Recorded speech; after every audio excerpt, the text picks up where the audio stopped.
Welcome to Studio Visitor, the podcast about music studios in Europe, talking gear, philosophy, and history. For this episode, I traveled to Lucerne, Switzerland, where I met Mr. Rene Zing of Soundvile Media Studios.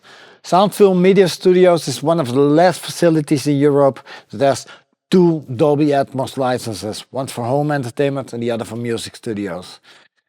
Besides this, Rene had an incredible story to tell about how he never had an actual job, except for working in a studio, how he met Tom Hidley, the god of studio design, and how he being his apprentice, but also about building his dream console using 135 buckets of 500 series.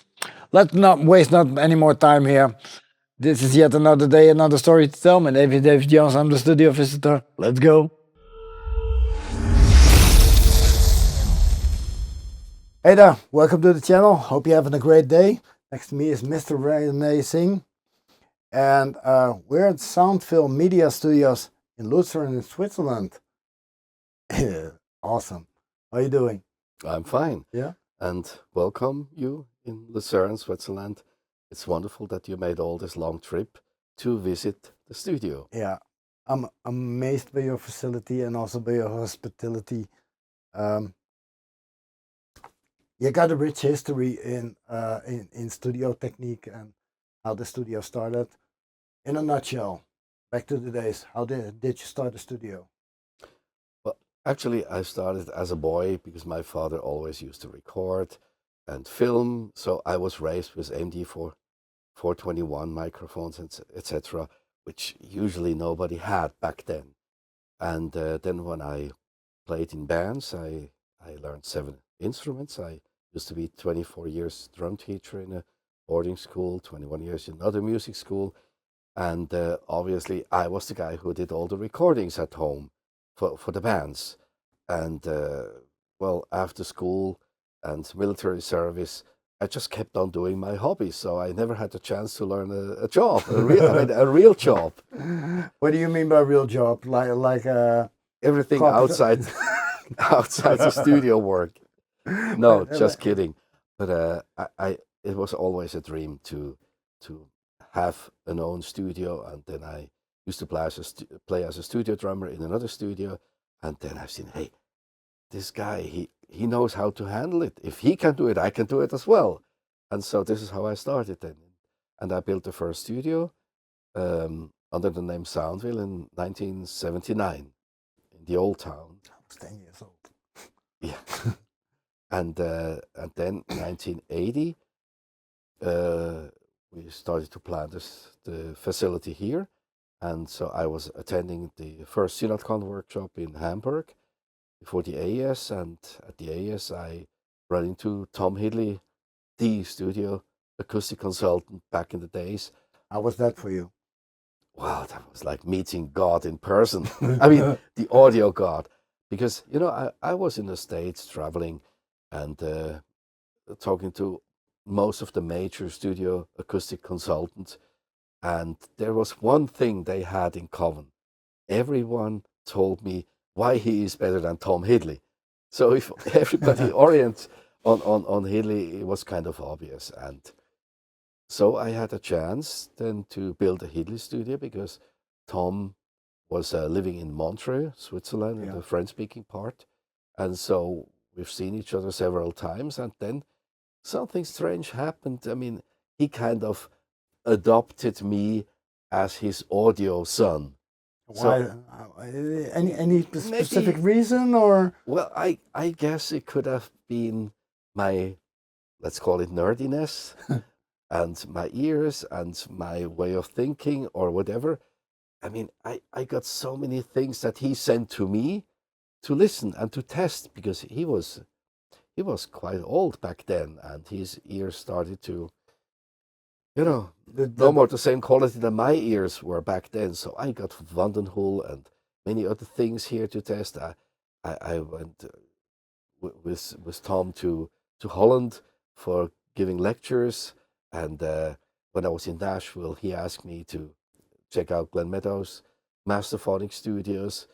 Wonderful person, Glenn Meadows. Facilities. And yeah, and I mean, he's just always asked me, or let's put it this way, he used my younger ears to test some audible stuff. Actually, you were some kind of reference to him?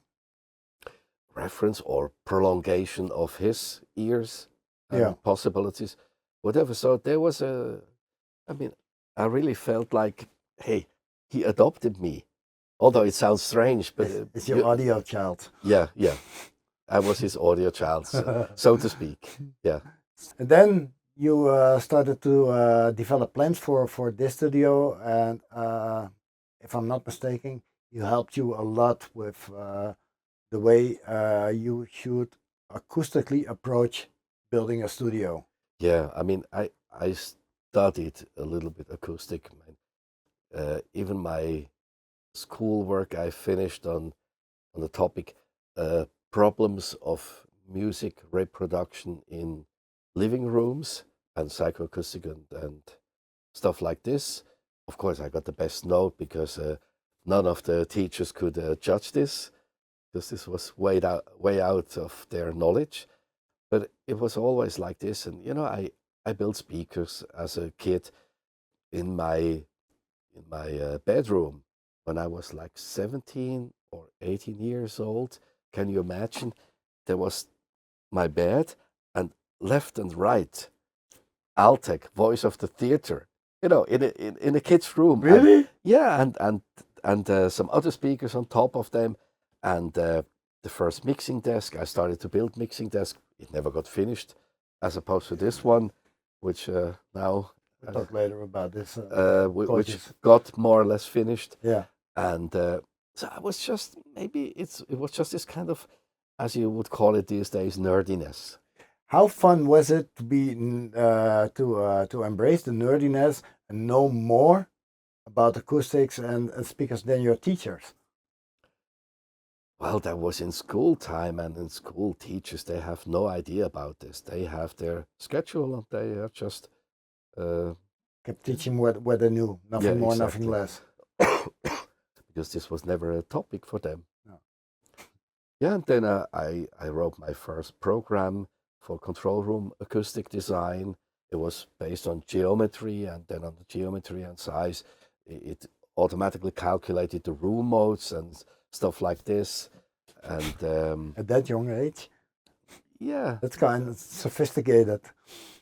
Well, it was just, I was a very, very bad student. I had to go to 2 boarding schools before I finished the, as it's called in Switzerland, Matura. I think you're not a bad student, but I think you're a great student. Well, we still learn, even at the older age, but you were a bad student because you didn't have interest in what was school giving you. Am I right? Yeah, you can say it like this. I mean, I learned much more than any of my colleagues, but not for the school. No. For my own interests. Yeah. And my parents, they always felt like, hey, what shall become out of this young boy? I mean, he's just playing music. He's just making speakers and hi-fi system and electronics. He does recording. Well, the answer is here.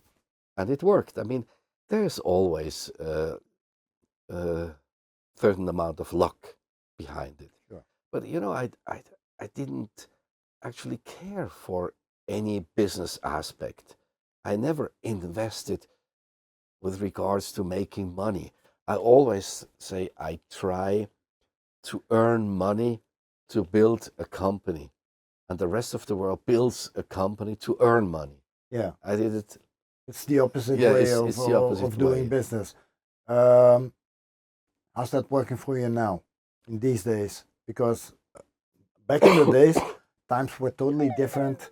We had a lot of changes.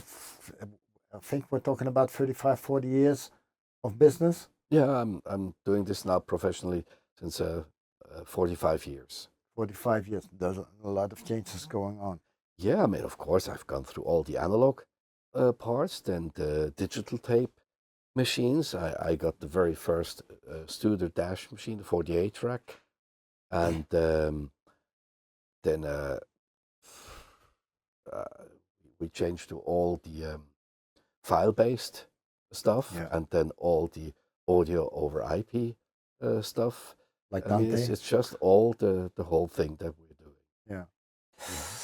You built the studio, and then you built the clients, but you were doing music. But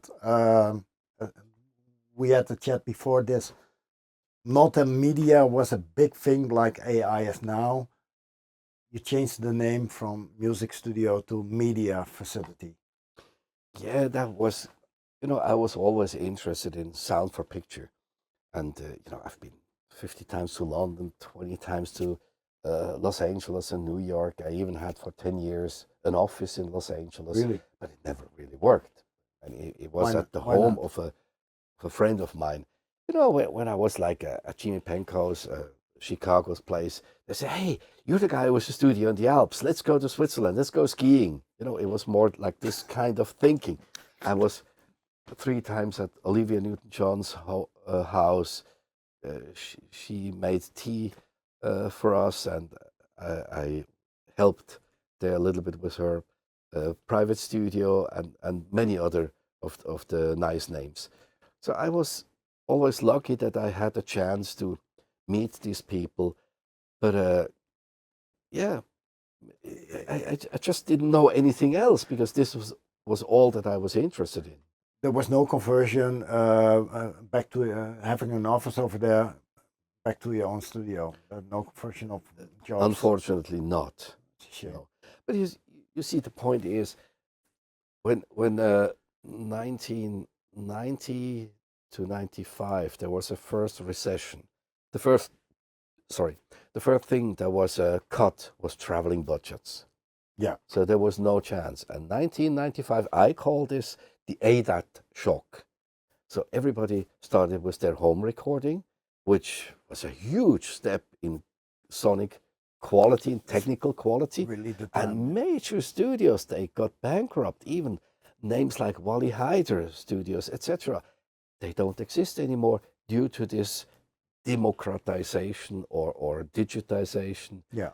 And this changed a lot. And then, to answer your question a little bit further, since I always was interested in sound for picture, and I felt like, okay, let's do more towards this direction. And film people, they have 3 ideas about a sound studio. One is for recording voice, one is for recording music, and one is for film mixing. They couldn't imagine that one studio could do all 3 parts of this. Why not? It's not their way of thinking. And so I've done quite some efforts to get film people in here to do their film mixing. And now we do like 50% of our income was film mixing stuff. 50%. Yeah, so I mean, it's quite balanced.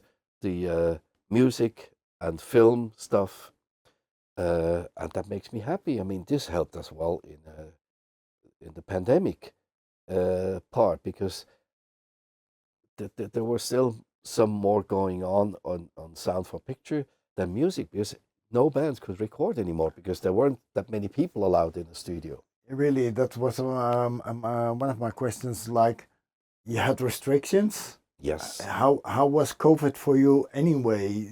Did business drop, or could you get it equal with all the film production you had going on? No. I mean, it was quite a loss. All bands, they just ceased out of the business. I mean, out of the studio business. But in the first year, we got, I'd say, like 70 to 80% compensation by the government. In the second year, it was below 50%. So we got at least some money to compensate, and we had a lot of time. So I invested this time to build up Dolby Atmos. So we have now 2 rooms certified for Dolby Atmos music and Dolby Atmos home entertainment. You've seen the... I've seen the placards as well. Show them in the picture. And so I was always positive that we can make it. But then after COVID, then it was a little bit hard because before bands could come back, they need to earn some money, and this takes time. And the government didn't help anything with compensating. So this was much worse the time after they stopped the COVID measurements. Is that still going? I mean, because the COVID measurements are like 1.5 years over. Are they still recovering the bands or? No. I'm quite happy now. We have now almost before COVID situation with bands that have come back, but it took them this amount of time to get some money together and pay their rehearsal room first before they have some money to get to the studio. And then at one point you wake up, you decide, I'm gonna do everything myself. I'm gonna create my own super hybrid mixing desk. Well, you could say it like this. No, actually, we had quite some desks like, the SSL 4K, several Soundcraft, Studio 900, Westec console, etc. So then was a time when everybody moved into the box. So we are working with Pyramix. Yeah. Maybe you've heard of. It's a Swiss brand. It's not mainly known for its high-end quality. It's not a common choice for most. For filmmakers, it's a more common choice than music producers. No, not even. It's more for classical music. Really? Yeah. Filmmakers, they don't even know that you can make with Pyramix everything. But the point is, I was always interested in quality first. And 1995, again, on an AS show, there was a time when every DAW changed from stereo in, out to 8 channels in and out. So it was state of the technology back then. And from sound tools, which was by a company called DigiDesign, they developed Protools. And at the same time, Merging came up with their Pyramix system. Yeah. And there were like Soundscape and Soundstream, and there were so many other DAW. Actually, I said back in the day that everyone who was capable of programming a DSP started his own company for DAWs. It's Studio One is existed because the programmers of Steinberg Nuendo, they left the company. Ableton also has that kind of history. Bitwig, same thing. Yeah.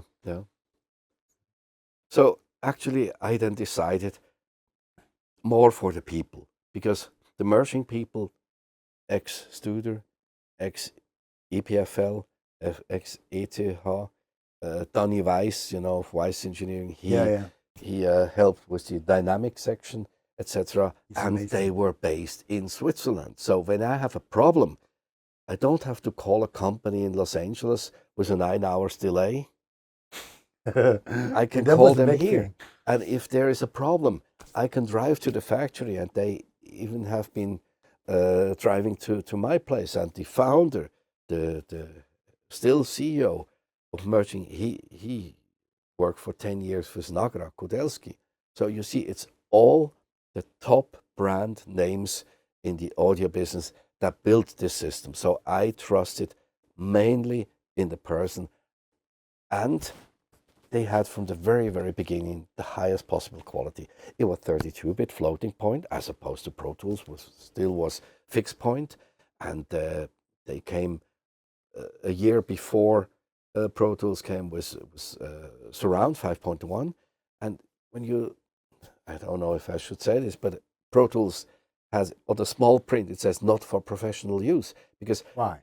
When you change the equalizer on one channel, as in left or right, it changed the phase. And back in the days, I mean, you see there, these are the SU4 and SDU4, the analog matrix encoder by Dolby. Yeah. I mean, if you have a phase change, you can't use it. No. Of course not. No. But So you see, there were so many aspects for quality that merging fulfilled from the ground up. The funny thing about phase is EQ always changes phase, but when we started to enter the digital domain, then a lot of had to be discovered by companies. And yeah, Pyramix, I know them from the beginning. I knew they were high quality, but I never, me personally, I never got a hold of the software. Well, people say it's a steep learning curve, but since I was the very first client, launching client, I got into it, and really? To me, first client of Pyramix? That's what they say. Wow. I mean, the first or one of the first. I mean, you can't distinguish. No, was he a day before or he a day before? I mean, I decided on this AS show then to do it because, you know, I had before the Diaxis system. Diaxis was made by Studer. Actually, they bought a West Coast company, and the guy who was responsible there was Marcus Rene, and he was as well one of the founder of Merging Technologies. Yeah.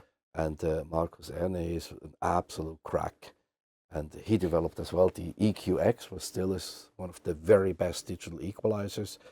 Even George Massenburg acknowledges this. Yeah. And that's really so. If George Massenburg acknowledges it should be right. Yeah. And I mean, I've talked to George about this, and he really agreed, although it's not his product. And I mean, people like George and others, they are such high quality people, and I love them. Yeah. I mean, I was always quality conscious, and as I said in the beginning, my father used to do filming and recording. He didn't had super 8mm. He had 9.5mm pate. So the sprockets were in between the frames, which gave a wider frame, which was equal to 16mm film. So I was raised with the idea, if you can make something better, make it better. Why not? And I mean, I never knew anything else. Why should I make something worse? Okay, sorry, people are always using the term cheaper or for less money. But for the price of a little car, you don't get a BMW or a Mercedes. I mean, quality has its price. And I was always concentrated on quality. And in the long term, I mean, you see, we have the EMT 251 reverb. It's still one of the best. We have 224 for ADL. Yeah, the lexicon. I mean, it's still worth the money that I spent back then. Yeah. And they still sound wonderful. If you want to buy secondhand 224 or a Focusrite preamp or whatever, you still pay good money these days for it, because they're worth a lot. In production, you cannot express it in money. Yeah. Many things that you could buy back in the days, people don't know about them anymore. No. Because they weren't the best. So the best is actually, on the long run, the cheapest. Yeah. I can't afford buying cheap stuff. No, because your facility is known for some kind of quality. So cheap stuff wouldn't work for you. Not for me, but there are many clients, they don't need this, and they are happy with some middle class quality, and that's fine too. I mean, it's not only one way that's the right way. You can do it very cheap, you can do it in the middle class, you can do it on high end. I'm just simply more interested in high end. And you know, I can't make it cheaper than the Godfather's son who does it for free. Then I can't make a living out of it. There is a kind of degrade in production that people are doing stuff for free or for less money than you ever would do. Mm-hmm. You think people hear the difference in quality, or they're just lacking anything about that? Actually, both. And it's a world. I mean, we have all the full spectrum. And it doesn't only my way is not the only right one. There are different ways that are working for different people, and True. I don't mind if someone doesn't needs this or doesn't want this or can't afford it. On the other hand, I mean, we don't have prices that are business-wise calculated. We have the prices that the market is capable to pay. So if but I'm always saying, here, you get much more for your money than anywhere else. Even if you pay a higher amount, from what I've seen, yeah, totally. To the hybrid console, it's amazing. There's a lot of analog saturation going on. How did you decide what to buy? Well, that was actually when we got even better with quality of the digital converters, classical clients, jazz clients, pure jazz music. They were so happy because they said, wow, it sounds like it actually is. You know, with B&K microphones, with Sunken, with Neumann, etc., you really can record as it is. But all the other clients, like in pop, rock, blues, country, etc., something was missing. What was missing? Maybe it was the sound of consoles. And then I said, okay, I want to have a console again. And as I said, I had several consoles here. Shit, which console shall I buy? Because I love them all. You know, SSL has its sound, Neve, API, even older tube-based consoles. Yeah. I mean, it doesn't matter. They all have their sound. But having said that, I didn't want it to limit myself just to one basic sound. Of course, you can have external preamps, etc. But then we were in the lucky situation that, I always say it like this, when even SSL came and made their 11 frame into a 500 system rack. Yeah. Hey, 500 format is the winning format. So if every company, almost every, offers their preamps and dynamics and EQs in this 500 format, hey, why not do a console with this format? Yeah. I mean, every API console is built like this, and you know, it's Fix Audio. No, it's he changed the name, Paul Wolf, in Wolf Audio. Yeah. And you know, he was 14 years the owner of API, and every other manufacturer like Neve, like SSL, or Interface, are using 500 cassettes in their consoles. Yeah. Of course, they have mainly their brand, their console, plus some additional. True that. So I said, why not do it in the most consequent way and just doing it like this? So we have on top, it's all the preamps, then you get the dynamics, then you get the EQ.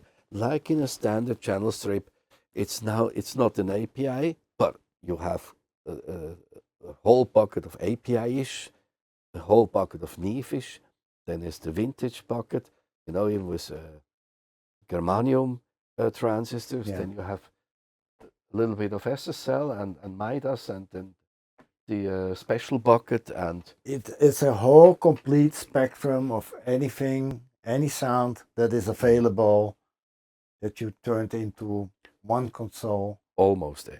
Yeah. Almost. And every single 500 cassette is accessible on the patch bay. Yeah. So I can do everything on the patch bay. You said almost. What you're missing? There are some brands that I don't yet have the 500 series. What's on your bucket list? I know this all comes to money, and we all need to fund things, and we all need to have patience. We need to say things. But what's highly on your bucket list? The next one will be a second TG Opto by Chandler compressor, and then all the 500 slots are filled. There are 130 500 slots in the console. Wow. And the next thing will be another fader module by Avid, the S6, so that I can have my VCAs and audio groups on the right-hand side and my channels with 16 faders on the left-hand side. Yeah. And then the console is more or less Finished. Is finished. But is it ever finished? Never. Because, it's so flexible. Let's say I have this Coil audio, pure octal tubes, negative feedback. Even in a negative feedback loop, you have low end and high end that you can adjust. Everybody loves them. So if enough clients are having a higher demand than just 12 channels of this, I could change and I could buy another 6 channels and have like 18 tube channels. That was maybe one of the biggest tube-based consoles back then. If not, I still have some ideas maybe. Helios. Helios, they make their equipment in 500 series. Yeah. But the H2 Acme people, they have a 4-unit high. So I will just move one of the 19-inch racks on the left, the wing bucket, to another space here. Yeah. And the LA2A will then anyhow go to the back rack. And then I could have like 8 channels in a 4-unit high Helios, including preamp and EQ. Yeah. And they are absolutely compatible. And with the shootout I've heard so far, they are identical to the original. So, it's never going to be finished, but there are still possibilities how I can adopt it to clients' wishes. And okay, I can read your mind. I have my own wishes as well. And sometimes I do it just because it's fun and it's interesting and it's nerdiness, and it's not just a pure necessity. Yeah, this is a little bit of nerdy world we are in. Just a little bit. This is a question for the conscience. With more than 130 buckets of 500 elements, is there any plugin that can replace one of these? Well, actually, we have more plugins than I even installed, because I bought some and forget to install them. Yeah. Then I have more plugins here.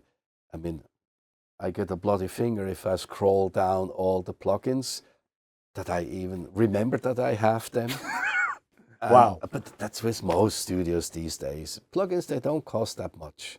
No, back in the days, a reverb, still SSL plugins are like 300 euros. But if you pay attention to the special offers, you can buy them for cheap. Yeah. That is a big improvement. If I to the past. really would like to get another plugin, then I put it on my list, and then there is a day. It's a Friday. It's even black this Friday. Yeah. And then I will buy them, because only once a year. Yeah, that's a little bit annoying that you pay like several hundred bucks for a plugin, and on Black Friday you get it almost for free. That's a little bit annoying. I don't like this. And since I have so many things, it's not going to get any better. But having said that, there are plugins. They can do things like, for instance, de-essing and some limiting that no analog device can do as good. And on the other hand, I have plugins and I have the hardware, and it sounds a little strange. They are one-to-one exactly the same visually, but not sonically. It's as well an equalizer, but they sound totally different. I think we also need to stop comparing plugins with hardware. Let's define these as separate tools. You can have them inspired by the sound, but it will never be the same, and that's okay. Yeah, absolutely. Back in the days when we only had analog, I never bought a piece of equipment except for the reason I like the sound. And if I like the sound of a plugin, then I buy it. If I like the sound of hardware, then I buy it. Yeah. And of course, having said that, since this is the classical studio, I have many different engineers working here, and every engineer has his own wishes. And when there is an engineer who he definitely needs this or the other equalizer plugin, then I buy it. Because if the engineer is doing the job, then there is a client for this engineer, and it costs enough that I can afford this $50 or $100 for the plugin. Yeah. And this is another reason why we have so many plugins, just to fulfill the freelance engineer's wishes. Yeah. It's not just on. The thing is, this is a production studio. You cannot compare this with a small project or home studio. No. You need to satisfy the client with what the client needs. Yeah, exactly. That's a big difference. Yeah. We were talking about before your 2-time approved Atmos facility, home entertainment and music studio. Mm-hmm. Then we go to the speakers. Those speakers are really big. They're really main monitors. What can you tell them about it? Well, these are Hidley Kinostas. I mean, actually, Shoso Kinoshita, who developed them, he used to work before for TAD, Technical Audio Devices, a division of Pioneer. And if you look at the TAD speakers with the same horn, you see it's not constant directivity. It's straight on the side. Then he founded his own company, Ray Audio. And then he even further developed this horn. And obviously he uses the TAD woofers and the TAD the driver. I mean, it's such a membrane. It's a compression driver. It's pure beryllium. It's $4,500. Only the each driver. Yes, and it's definitely one of the highest quality drivers that you can get. There are others and other woofers on the same quality level. Some might be better in the meantime, because I mean it's now 40 years development. And just as a bracket, we always get some marketing yada yada that in the early days there were only geniuses walking the audio world, and nowadays all the young guys are incapable of doing anything. That's wrong. No. We have wonderful new microphone developments. Sure. We have wonderful new developments in all sorts of brand like Lewitt. Yes. It's making great microphones. Exactly, and many others.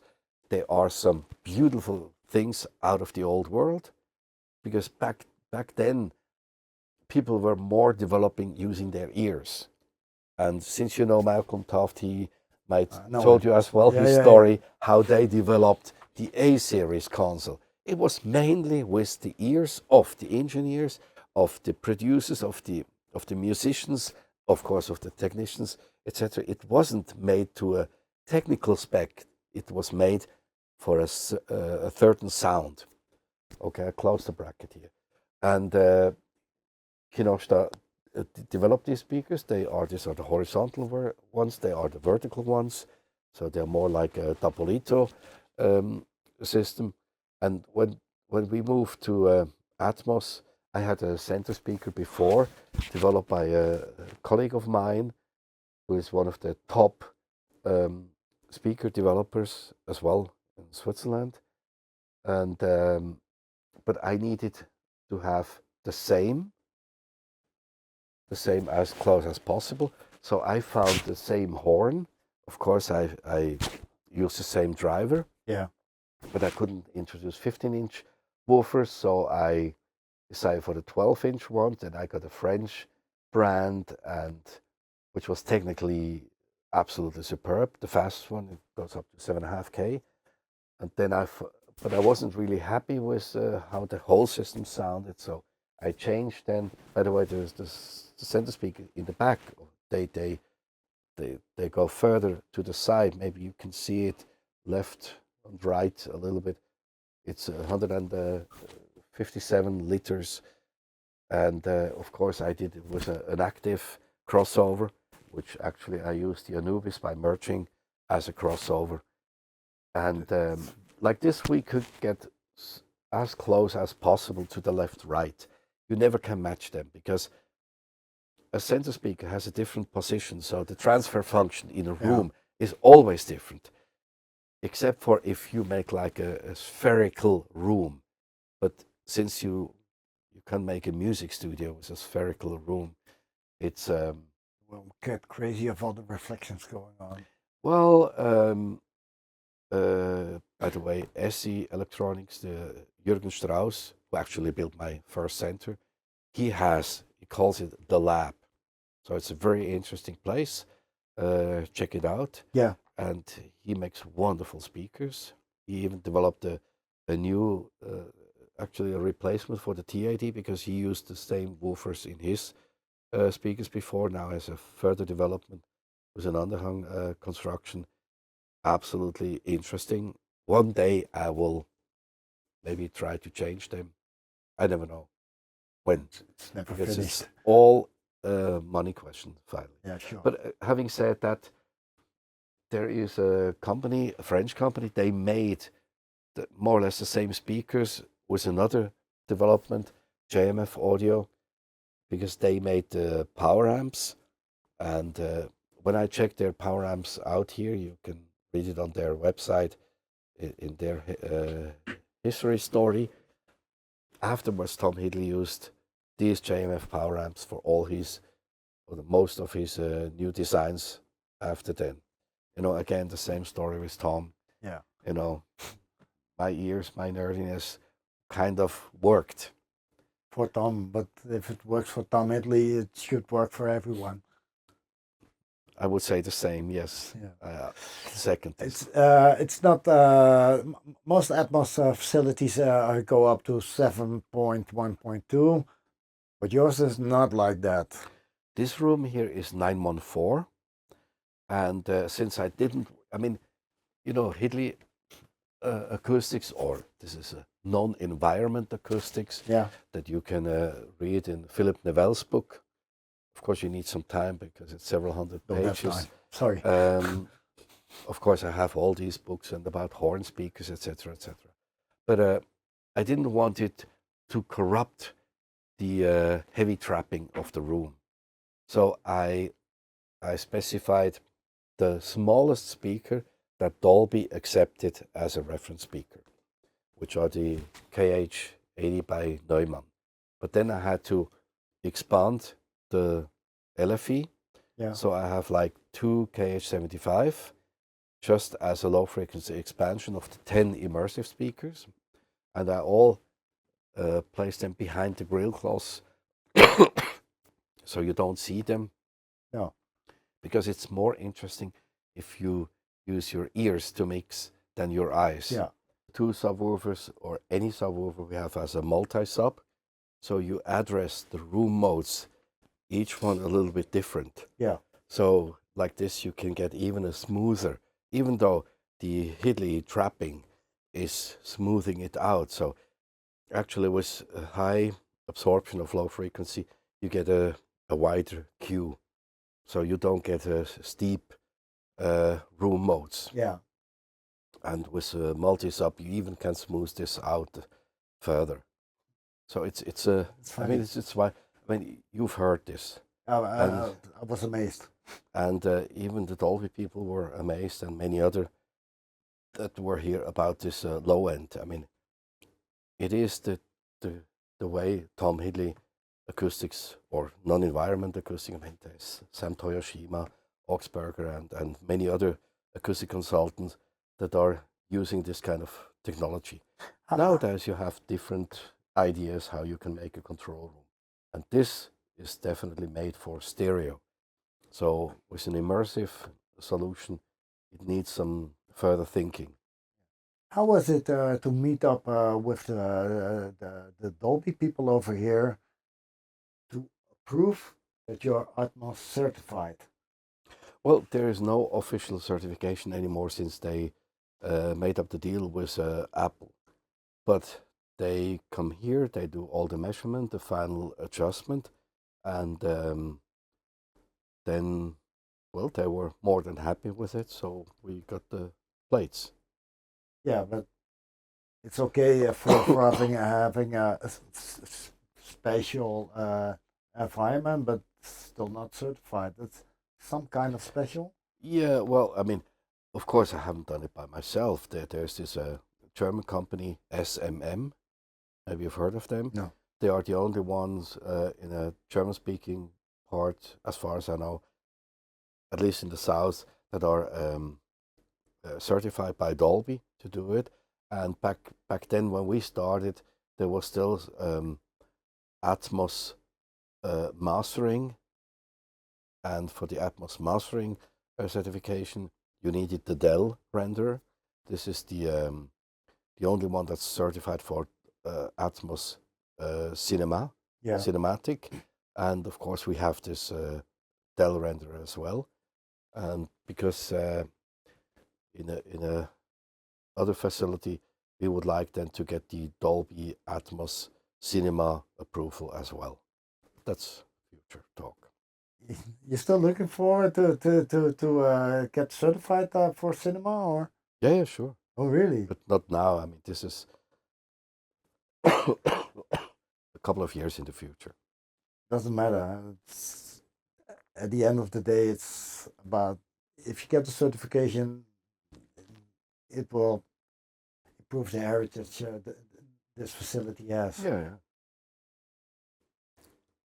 Besides the certification of Cinema Atmos, is there anything you desire to develop this company more than it is today?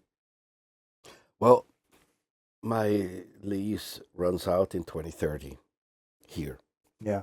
Maybe there will be a prolongation of for another year, but there are some younger people. They have, I mean, these are former apprenticeship that they've done here. They founded their own company.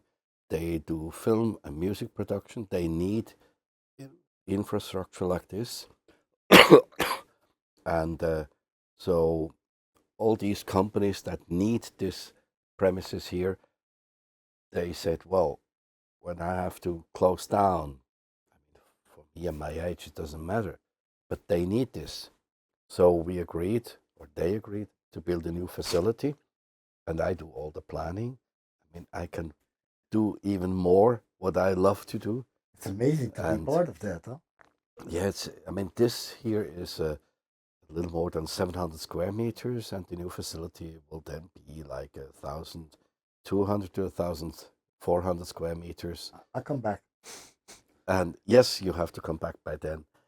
But actually, this is just thinking and planning. It's not yet decided. Okay.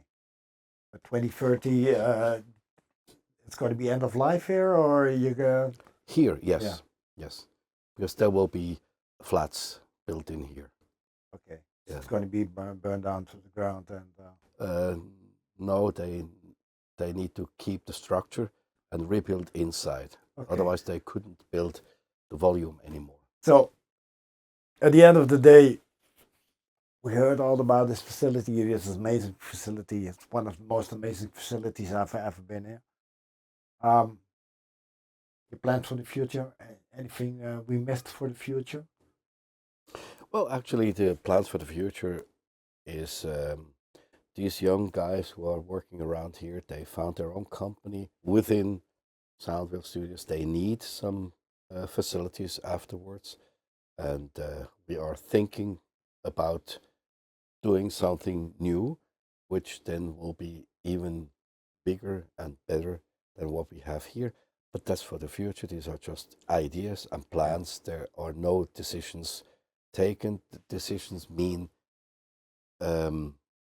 finally it boils down to the money. That's always comes down to that money. It's the American saying, money makes the world go round, and it's exactly darn true. Is there anything left to say for this episode you want to say to the viewers, or what you want to say to me? Or well, I only can say whoever can take ideas out of what I've done for his or her own benefit, do it, feel free. And should be a big inspiration to anybody. You see, there are like a company like Loop Trotter. Yeah, They make Poland. Yeah, they make a console as well that you can fill with a 500 series. Yeah.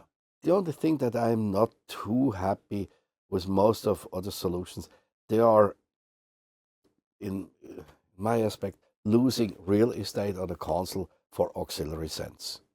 Yeah. And I mean, on the most important, the easiest access part are the auxiliary sends, and you never have enough. Yeah. So why spend this amount of money and space and electronics for something that you can do on the same level just in any DAW? And with any DAW, I don't know if there are limitations with auxiliary send. Not anymore. But I don't know. So the sound is mainly made by the room, the microphone, the instrument, of course, but speaking about the control room, by the preamp. So it's all about the chain.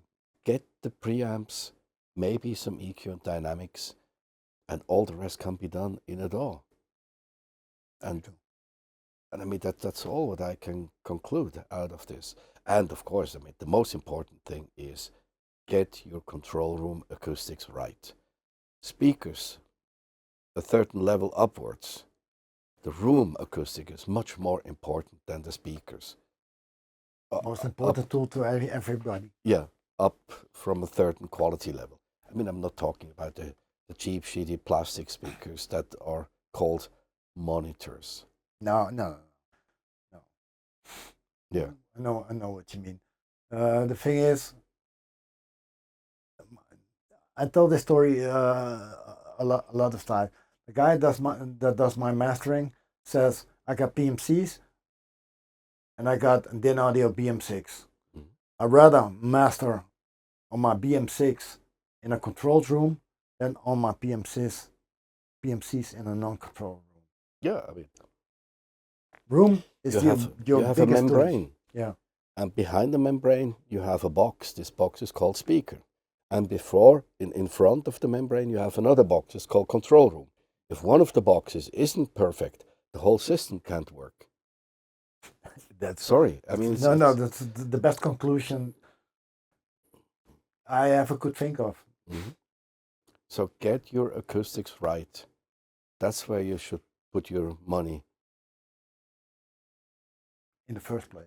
Yeah, I mean, all, of course, up from a certain level of speakers. Yeah, sure.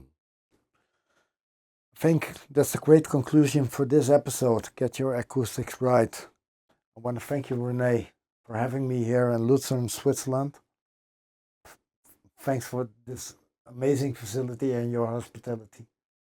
I thank you for traveling that long way from Holland, or do you say the Netherlands? Netherlands, whatever. Okay, to Switzerland. To Switzerland. I'll see you up in the next episode. Don't know where I'm going to be, but it's going to be an interesting place. I'll say bye-bye. Till the next one. Bye-bye. This was a great chat. Really. Nerd stuff, but a really great chat.